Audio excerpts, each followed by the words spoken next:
second day of the Little General Battle for the Armory Tournament Burger King Championship game, Shady Spring facing Huntington St. Joe. First quarter, Cole Chapman on the right wing passes to Amar Maxwell and nothing but net. Tigers up 5-0. St. Joe trying to answer Jesse Muncie with a wide open lane. He lays it in, Fighting Irish down by 4. Shady trying to tack on. Jaden Holstein floats it in. Tigers lead 18-13 after the first quarter.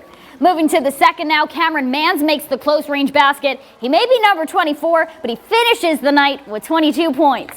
St. Joe with the ball. Xavier Johnson driving center lane, hits the shot. Irish trail by 7.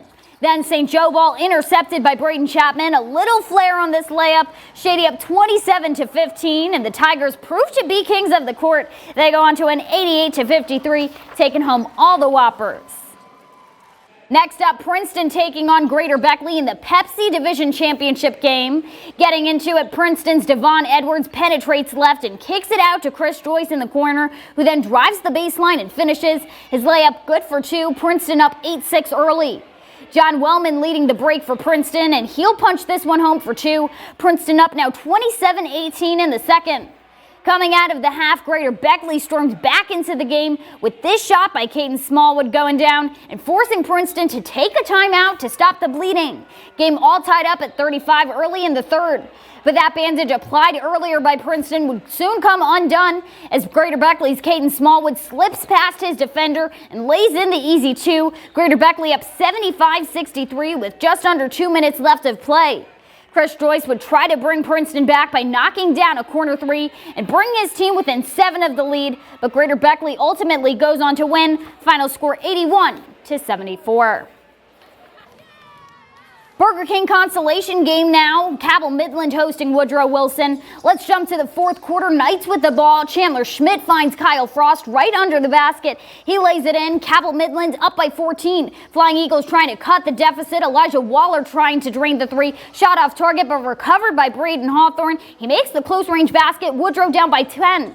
Eagles with the ball again. Hawthorne finds Cook at the top of the key, who knocks down the long 2. Woodrow keeps on clawing back in this one.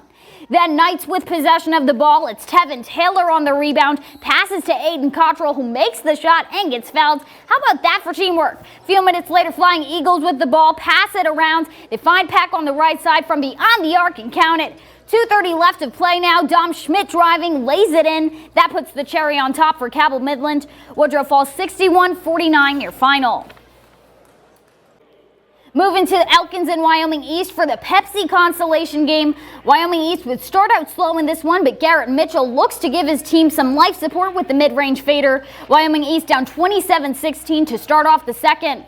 Wyoming East would make an early comeback, but Elkins' Tanner Miller wouldn't let things get too out of hand as he drives baseline and hits a nice reverse layup. Score all tied up at 29 with 2 minutes left in the second. Later on, we'd see things get interesting as the lead would continue to shift back and forth.